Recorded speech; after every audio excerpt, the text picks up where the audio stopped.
함께 나눌 하나님 말씀은 골로새서 4장 2절부터 6절까지의 말씀입니다.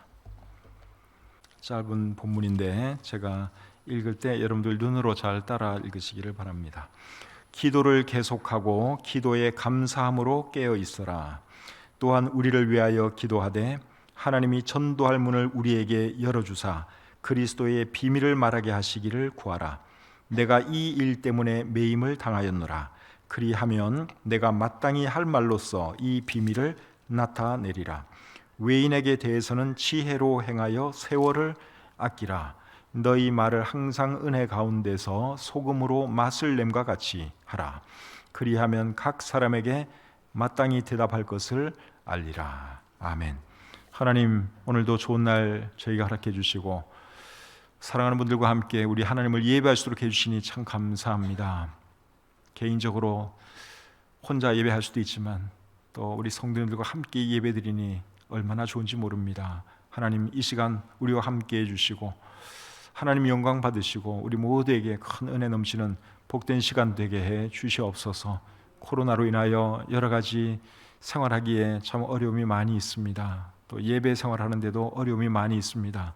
하나님, 빨리 이 코로나가 사라지게 하시고 또 백신이 빨리 더 보급되어서 우리 온 국민이 편안하게 살아갈 수 있도록 도와주시고 또 특별히 우리들은 주님을 예배하기에 부족함이 없는 그런 삶 살 수 있도록 도와주시옵소서. 오랫동안 우리와 함께 이 자리에서 예배하지 못한 분들도 많이 계십니다. 하나님, 어디 있든지 그들의 믿음을 붙들어 주시고 참 그 마음 변치 않도록 도와주시며 늘 주님 사랑하고 예배 생활 있는 곳에서라도 잘할 수 있도록 하나님 도와주시옵소서. 부족한 종이 말씀 전할 때 함께 해주시고 오늘 이 말씀이 우리에게 큰 유익이 되게 해 주시옵소서. 감사드리며 예수님의 이름으로 기도드립니다. 아멘. 자리에 앉겠습니다. 오늘은 골로새서 4장 2절부터 6절까지의 말씀을 본문으로 해서 바울 사도의 옥중 권면, 이런 제목으로 하나님 말씀 전하기를 원합니다. 사도 바울은 골로새서를 감옥에서 기록했습니다. 오늘 본문 3절을 보시면 그런 것을 알 수 있습니다. 3절 중간에 보시면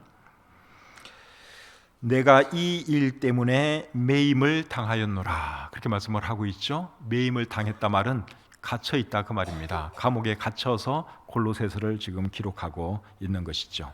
사도행전을 여러분들이 읽어보시면 사도 바울은 여러 차례 감옥에 갇혔습니다.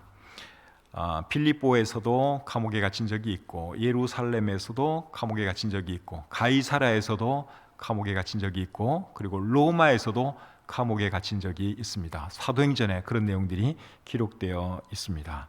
그런데 골로새서는 어디에 있는 감옥에 있을 때 기록을 했느냐? 많은 성경학자들이 로마에 있는 감옥에 있을 때 이 골로새서를 기록했다고 생각을 합니다. 저도 물론 그렇게 생각을 하고 있습니다. 사도행전 28장 20절에 보시면 중간에 이런 말씀이 있습니다. 사도행전 28장 20절 중간에 이스라엘의 소망으로 말미암아 내가 이 쇠사슬에 매인 바 되었노라. 사도 바울이 하는 말인데 쇠사슬에 매여 있다고 말씀을 하고 있죠. 사도 바울이 배를 타고 로마에 왔지요. 로마의 감옥에 수감이 되었습니다. 그리고 쇠사슬을 이제 차고 있는 것을 지금 여기서 말씀하고 있죠. 그때 그 감옥 안에서 기록한 책이 에베소서, 빌립보서, 골로새서 그리고 빌레몬서입니다. 그래서 이 네 권의 책을 옥중서신이라 그렇게 말합니다. 옥에서 기록을 했다고 해서 옥중서신이라 그럽니다. 그런데 사도 바울이 기록한 책 중에 제일 마지막에 기록한 책이 디모데후서입니다. 그런데 디모데후서도 사실은 감옥에서 기록을 했습니다. 그런데 디모데후서는 옥중서신이라 그러지 않고 목회서신이라 그럽니다. 디모데전서, 디모데후서, 디도서 이 세 권은 목회서신이라 그럽니다. 왜냐하면 그 대상자가 디모데고 디도였는데 다 목회자거든요. 그래서 목회서신이라고 하는 그런 이름을 이제 신학자들이 붙여 놓았죠. 디모데후서는 그의 인생 말년에 로마 감옥에 한 번 더 갇힙니다. 오늘 이 본문 골로새서를 기록하고 나서 감옥 안에서 기록을 하고 나서 사도 바울이 한번 풀려납니다. 그리고 한 7, 8년 또 자유롭게 살아가다가 그리고 또 붙잡혀 옵니다. 그래서 로마 감옥에 또 수감돼요. 그때 기록한 책이 디모데 후서입니다. 그리고 디모데 후서를 기록하고 사도 바울이 로마에서 사형을 당해 죽게 되죠. 사도 바울이 감옥에서 골로새 성도들에게 편지를 쓰다가 마지막 부분에 몇 가지 권면을 합니다. 그 내용이 오늘 읽은 본문 내용입니다. 자, 어떤 권면을 하고 있는지 살펴보고 우리에게 주시는 교훈이 무엇인지 배워보기를 원합니다. 첫 번째 권면은 기도를 계속하라 하는 권면입니다. 2절을 보겠습니다. 기도를 계속하고 기도에 감사함으로 깨어 있으라. 여기 보니까 기도를 계속하라 하는 말씀을 하고 있죠. 기도를 계속하라 하는 이 말은 기도에 힘쓰라는 말입니다. 지금 사도 바울은 감옥에서 이 글을 쓰고 있습니다. 감옥 안에서 여러분 사도 바울이 주로 뭐 하면서 시간을 보냈을 것 같습니까? 기도했겠죠. 나가서 돌아다닐 수도 없고 감옥에 있으니까 할 게 없습니다. 기도밖에 할 것이 없습니다. 그래서 기도하면서 에베소 성도들을 위해서도 기도하고 골로새 성도들을 위해서도 기도하고 빌립보 성도들을 위해서도 기도하고 그리고 자기가 만났던 모든 사람들을 위해서 감옥 안에서 정말 간절히 기도했습니다. 온 세계를 기도하면서 여행을 했죠. 감옥 안에서 기도를 해보니까 너무너무 좋거든요. 주님과 깊은 교제도 나누고 다른 분들을 위해서 기도도 할 수 있고 너무 좋은 거예요. 그래서 사도 바울이 이제 이 골로새서를 마무리하면서 첫 번째로 권면하는 것이 여러분들도 기도에 힘쓰시오, 그런 말을 하고 있는 것이죠. 근데 사도 바울은 평소에도 기도를 참 많이 한 분입니다. 골로새서 1장 9절 말씀을 잠깐 보면 이렇게 기록되어 있습니다. 이로써 우리도 듣던 날부터 너희를 위하여 기도하기를 그치지 아니하고 구하노니. 사도 바울은 골로새 성도들을 만난 적이 없습니다.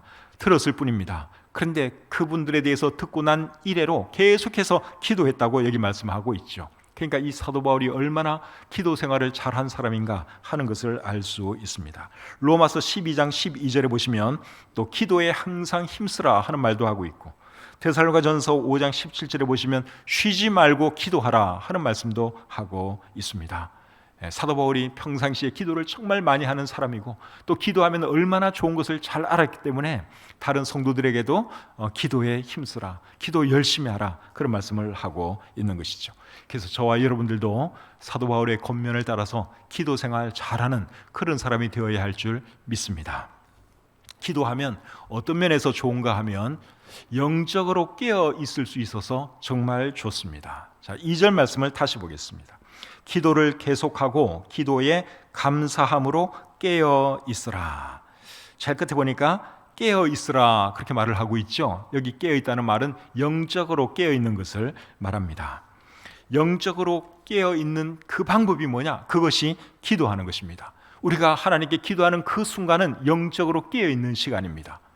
그래서 우리가 깨어 있기를 원한다면, 정말 깨어 있는 삶을 살기 원한다면 하나님께 기도를 열심히 해야 하는 것이죠. 베드로전서 4장 7절입니다. 만물의 마지막이 가까이 왔으니 그러므로 너희는 정신을 차리고 근신하여 기도하라. 이 말씀도 결국 깨어 있으라 하는 말인데 제일 마지막에 하는 말은 기도하라, 그런 말씀을 하고 있죠. 근데 왜 깨어 있으라, 왜 기도하라 그렇게 말을 하고 있는가 하면 만물의 마지막이 가까이 왔기 때문에 깨어 있어라, 기도하라 그렇게 말씀을 하고 있습니다. 또 마태복음 24장 42절에서는 예수님이 이렇게 말씀을 하세요. 깨어 있으라, 어느 날에 너희 주가 임할는지 너희가 알지 못함이니라. 그러니까 주님께서 오실 날이 임박했기 때문에 너희들은 깨어 있어야 한다. 예수님이 그렇게 말씀을 하셨습니다. 또 베드로전서 5장 8절에서는 이렇게 말합니다. 근신하라, 깨어라, 너희 대적 마귀가 우는 사자같이 두루다니며 삼킬 자를 찾나니. 그래서 우리가 왜 깨어 있어야 하느냐? 주님께서 오실 날이 임박했고 또 사자가 우는 사자같이 돌아다니며 삼킬 자를 찾고 있기 때문에 우리가 깨어 있어야 하는 것이고 정신 차리고 있어야 하는 것이고 끊임없이 기도해야 하는 것입니다. 시편 57편 4절에서 다윗은 이렇게 말합니다. 내 영광아 깰지어다, 비파야 수금아 깰지어다, 내가 새벽을 깨우리로다. 여기 내 영광아 하는 말은 내 영혼아 그 말입니다. 믿음의 사람 다윗은 영적으로 잠들지 않기 위해서 새벽마다 일어나서 하나님께 기도했습니다. 그래서 저와 여러분들도 영적으로 잠들지 않기 위해서 뭘 해야 되느냐? 하나님께 기도해야 하는 것입니다.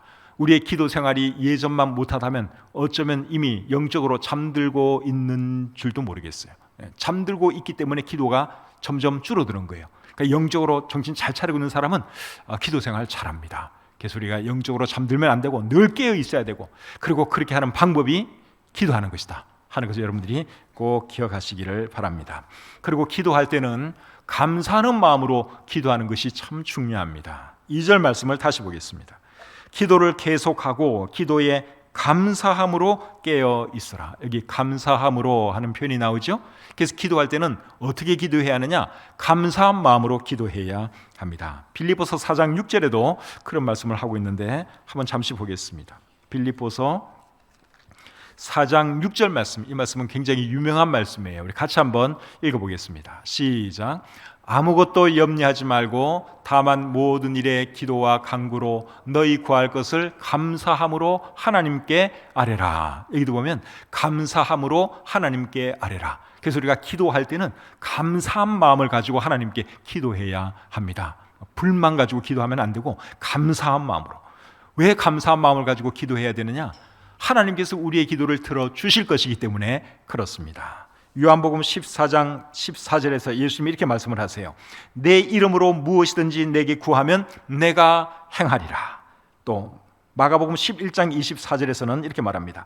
무엇이든지 기도하고 구하는 것은 받은 줄로 믿으라. 그리하면 너희에게 그대로 되리라. 예수님께서 하시는 말씀인데 기도하면 그대로 이루어 주시겠다고 말씀하고 있습니다. 그러니 여러분, 우리가 기도할 때 이루어 주실 것을 믿고 우리가 감사한 마음으로 기도해야 하는 것이죠.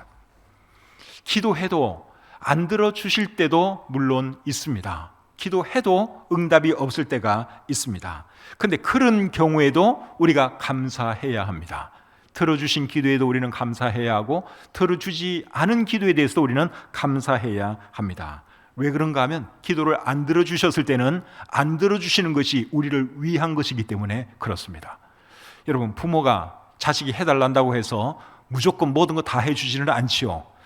그 자녀가 이것이 정말 필요한가, 부모가 잘 살핀 뒤에 정말 필요하다고 생각되면 해줍니다. 그런데 자녀가 뭘 요구를 하는데 그건 별로 도움이 안 되는 거예요. 오히려 나쁜 거예요. 위험한 거예요. 그러면 아무리 졸라도 부모가 안 해주지요. 근데 자식이 뭐 해달라고 한다고 해서 무조건 다 해주는 부모가 있다면 그 부모는 자식 망치는 거예요. 그래서 부모가 잘 판단을 해서 들어줄 만한 것은 들어주고 들어줘서는 안 된다고 생각하는 것은 안 들어주는 거예요. 그게 부모 노릇 잘하는 것이죠. 그런데 우리 하나님도 그렇다는 것입니다. 그래서 우리 하나님은 우리를 위해서 때로는 기도를 안 들어주실 때도 있다 하는 것을 여러분들이 잘 기억하시기를 바랍니다. 그리고 어떤 때는 늦게 들어주실 때도 있어요. 그냥 한번 기도하고 딱 들어주시면 정말 좋을 것 같은데 우리 하나님이 그렇게 안 하세요. 한참 뒤에 정말 간절히 기도하고 난 뒤에 그제서야 들어주시는 경우도 상당히 많이 있습니다. 왜 그런가 하면 우리로 하여금 더 간절히 기도하도록 하기 위해서 그런 거예요. 한번 기도 딱 했는데 하나님께서 들어주셨어요. 그러면 많은 사람들이 어떻게 생각하는 줄 아십니까? 하나님이 들어주셨다고 생각 안 하고 우연히 그렇게 됐다고 생각을 합니다. 그런데 하나님께 간절히 기도해서 하나님이 응답해 주시면 하나님께 정말 감사한 마음이 생기거든요. 기쁨이 더 큽니다. 그래서 우리로 하여금 더 간절히 기도하도록 하기 위해서, 그리고 기도 응답의 기쁨을 더 크게 누리도록 하기 위해서 하나님은 어떤 때는 바로 응답해 주시지 않고 한참 열심히 기도하게 만든 뒤에 그제서야 응답해 주시기도 합니다. 그래서 우리가 이런 것을 잘 알고 기도해야 하는 것이죠. 그러나 우리 하나님은 꼭 필요한 것은 반드시 들어주시는 분이다 하는 것을 여러분 믿으시기를 바랍니다. 그래서 우리가 기도할 때는 항상 감사한 마음으로 하나님께 기도해야 합니다. 그리고 기도할 때는 우리 자신을 위해서 기도할 뿐만 아니라 기도를 필요로 하는 다른 사람들을 위해서도 기도할 필요가 있습니다. 자, 3절을 보겠습니다. 본문 3절입니다. 또한 우리를 위하여 기도하되 하나님이 전도할 문을 우리에게 열어주사 그리스도의 비밀을 말하게 하시기를 구하라. 자, 이번에는 기도와 관련해서 사도 바울이 어떤 말을 하고 있습니까? 우리를 위해서 기도해 달라, 그런 말씀을 하고 있죠. 여기 우리는 사도 바울과 그리고 사도 바울과 함께 하고 있는 사람들을 말합니다. 그래서 우리도 기도할 때는 우리 자신을 위해서도 기도해야 하지만 기도가 필요한 사람들이 있다면 그분들을 위해서 우리가 기도해야 하는 것이죠. 바울은 무엇을 위해서 기도해 달라고 말씀했는가 하면 전도할 문을 열어주시도록, 그것을 위해서 기도해 달라고 말을 하고 있습니다. 자, 3절 4절 다시 한번 보겠습니다. 또한 우리를 위하여 기도하되 하나님이 전도할 문을 우리에게 열어주사 그리스도의 비밀을 말하게 하시기를 구하라. 내가 이 일 때문에 매임을 당하였노라. 그리하면 내가 마땅히 할 말로써 이 비밀을 나타내리라. 여기서 말하는 그리스도의 비밀은 예수 그리스도의 복음을 말하는 것입니다. 그래서 사도 바울이 지금 기도 부탁하고 있는 내용은 하나님께서 전도의 문을 활짝 열어주셔서 예수 그리스도의 복음을 마음껏 전하게 해달라고 그렇게 기도 부탁을 하고 있습니다. 이런 거 보면 사도 바울은 전도 열정이 정말 대단한 사람인 것을 알 수 있습니다. 감옥에 있으면 감옥에서 빨리 나가게 해달라고 기도 부탁할 수도 있고, 그리고 감옥 안에서 건강이 안 좋아지기 쉬우니까 건강을 위해서 기도 부탁할 수도 있는데, 사도 바울은 그런 기도 부탁을 하지 않고 영혼 구령을 위해서, 복음 전파를 위해서 기도 부탁했습니다. 이런 거 보면 사도 바울이 영적으로 수준이 굉장히 높은 사람인 것을 우리가 알 수 있죠. 골로새서 1장 9절부터 12절에 보시면 사도 바울이 골로새 교회 성도들을 위해서 기도하는 내용이 기록되어 있습니다. 근데 그 기도를 읽어봐도 사도 바울은 수준이 굉장히 높습니다. 우리 기도하고는 차원이 달라요. 그래서 우리도 기도할 때 우리의 늘 육신적인 필요, 물질적인 필요, 이런 것만 위해서 기도할 것이 아니라 정말 하나님 기뻐하시는 수준 높은 그런 기도를 할 수 있기를 바랍니다. 마태복음 6장 33절에서 예수님이 이렇게 말씀을 하셨죠. 너희는 먼저 그의 나라와 그의 의를 구하라.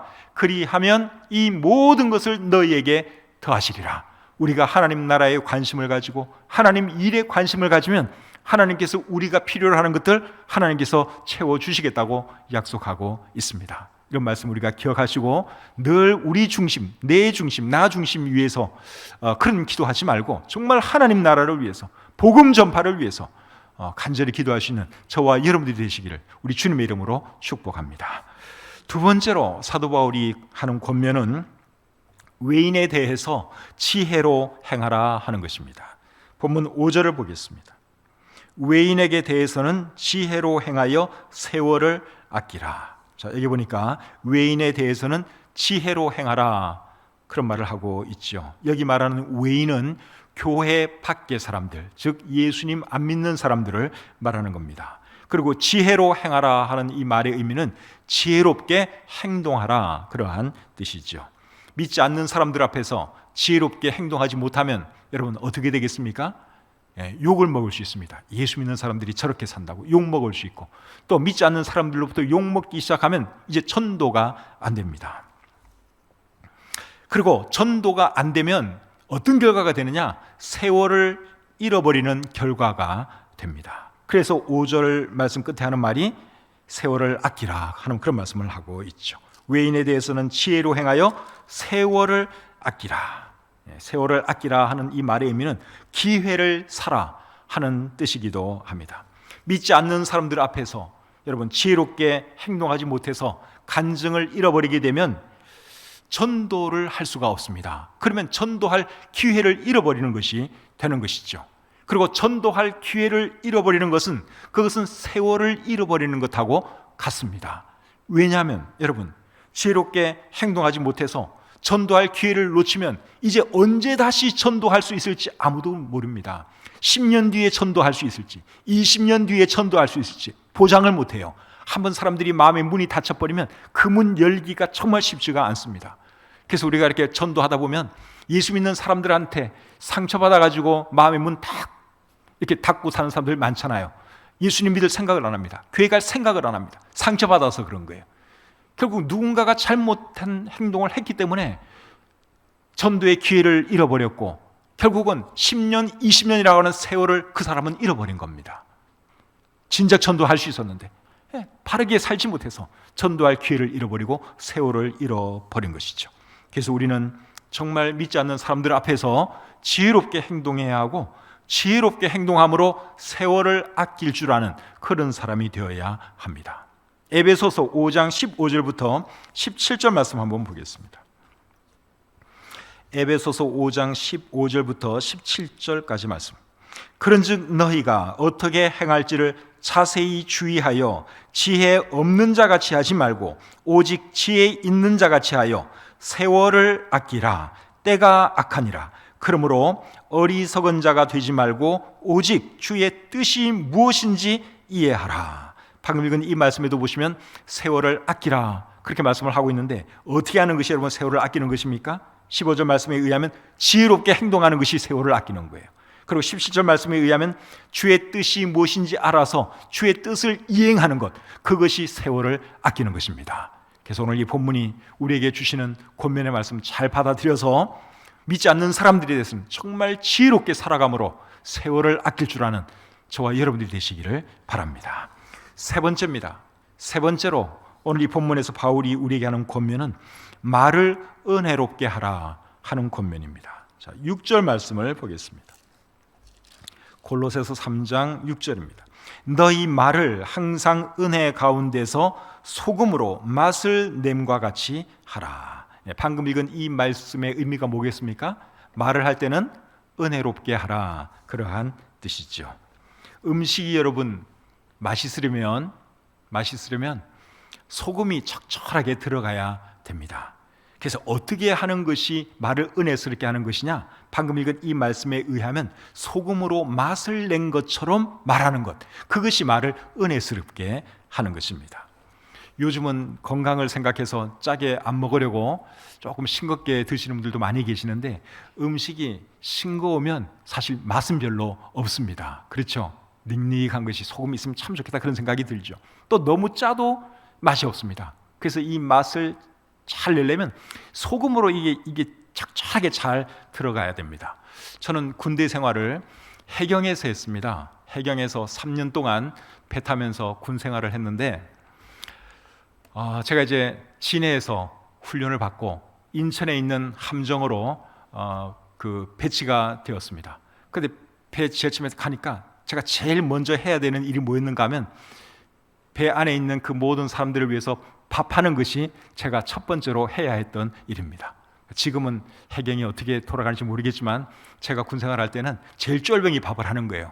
그리고 이제 그 다음에 또 쫄병이 들어오면 그 사람에게 넘겨주고 또 다른 일을 하고 이렇게 했는데, 저는 군대 갈 때까지 밥을 해보지를 못했어요. 한 번도 밥할 기회가 없었습니다. 저희 어머니가 밥을 다 해주셨기 때문에 밥 해볼 기회가 없었어요. 그래서 밥을 어느 정도까지 물을 넣어야 되는지, 또 반찬은 어떻게 만드는 건지 제가 전혀 알지를 못했어요.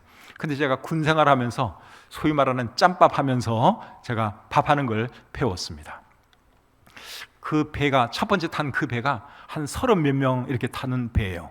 그러니까 제가 두 달 뒤에 제가 이제 제 후임자를 받았기 때문에 2달만 하고 이제 밥하는 일을 끝냈는데, 2달 동안 제가 30몇 명의 밥을 했습니다. 그것도 흔들리는 배 위에서.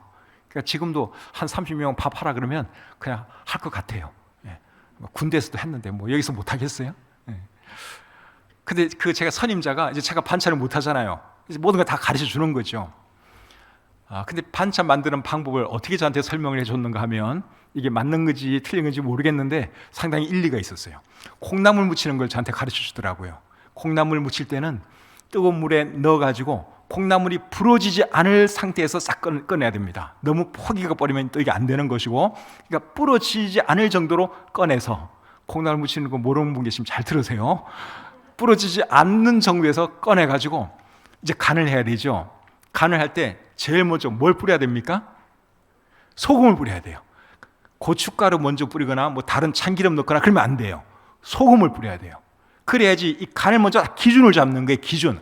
요 정도면 되겠다. 너무 짜도 안 되고 싱거도 안 되고 딱 기준을 잡고, 그 다음에 고춧가루도 넣고 뭐 파도 썰어 넣고 참기름도 넣고 그렇게 해서 버무리는 거예요.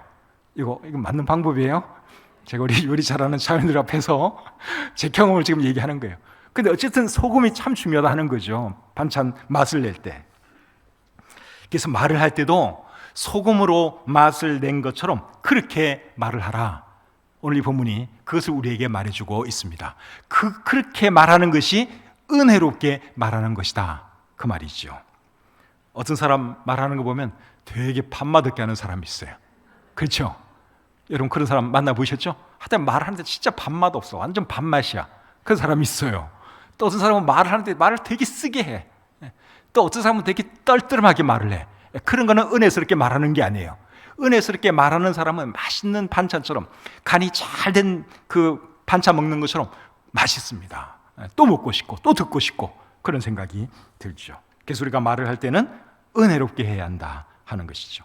에베소서 4장 29절 한번 보겠습니다. 에베소서 4장 29절 말씀. 무릇 더러운 말은 너희 입 밖에도 내지 말고 오직 덕을 세우는 데 소용되는 대로 선한 말을 하여 듣는 자들에게 은혜를 끼치게 하라. 자, 여기도 보면 은혜를 끼치게 하라, 즉 은혜롭게 말하라, 그렇게 말씀을 하고 있죠.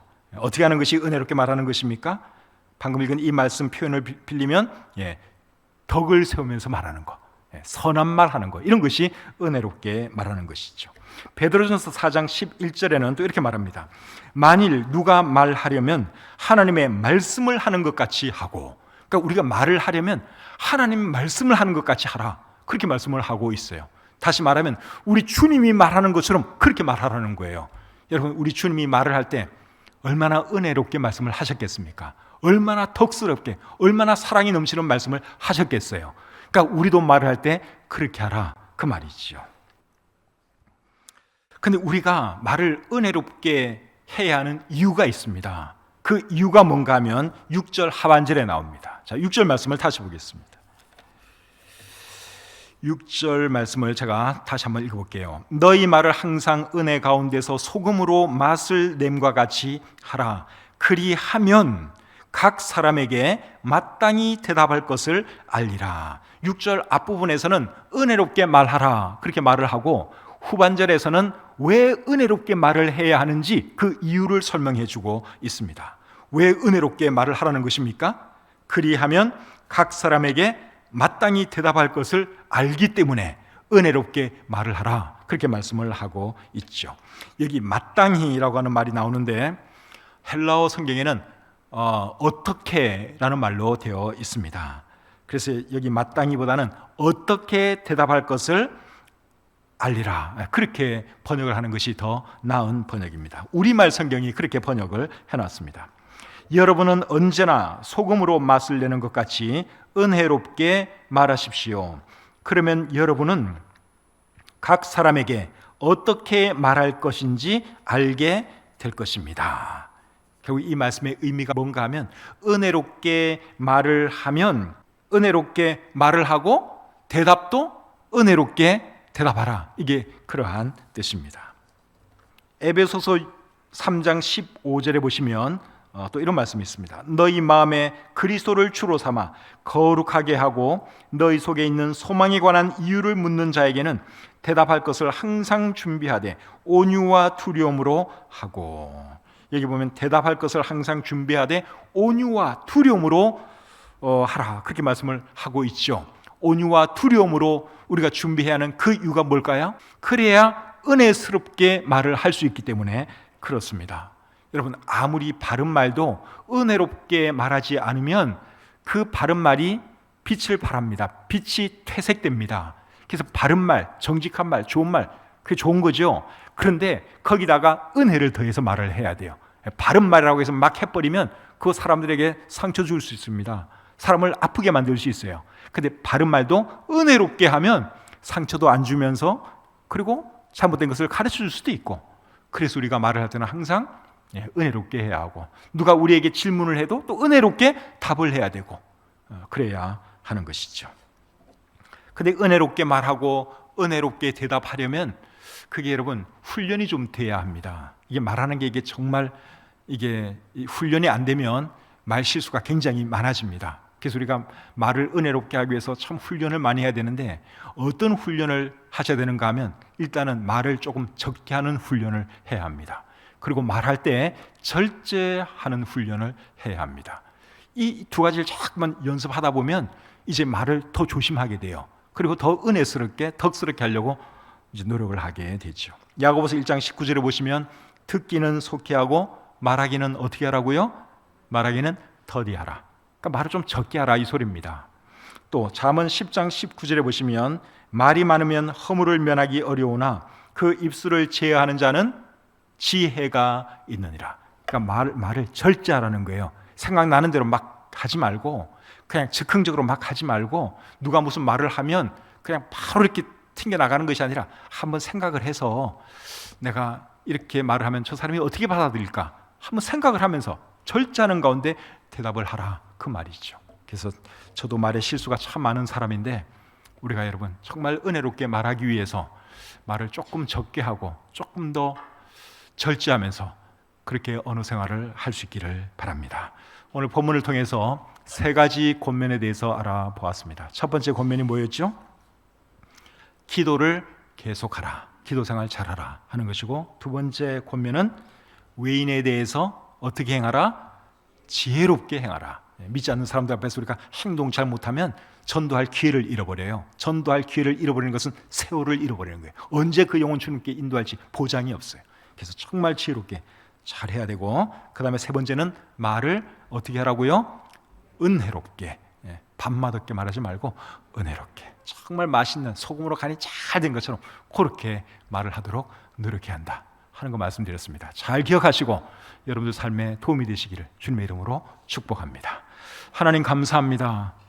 성경을 통해서 우리에게 귀한 것들을 가르쳐 주시고, 또 어떻게 언어 생활을 하고 믿지 않는 사람들 앞에서는 또 어떻게 해야 하고 하는 모든 것들을 잘 가르쳐 주셔서 얼마나 감사한지요. 하나님, 오늘도 귀한 교훈 배웠는데 들은 대로 우리가 실천하며 살아갈 수 있도록 도와주시옵소서. 우리 입술에 늘 파수꾼을 세우고 말 조심하고 정말 은혜스럽게 말하려고 노력하는 저희들이 되게 해 주시옵소서. 기도 생활 게을리하지 않도록 도와주시고, 주님께서 오실 날이 심히 임박한 이때에 참 깨어 또 주님께 영광 돌리는 저들의 삶이 되게 해 주시옵소서. 주신 말씀 감사드리며 예수님의 이름으로 기도드립니다. 아멘.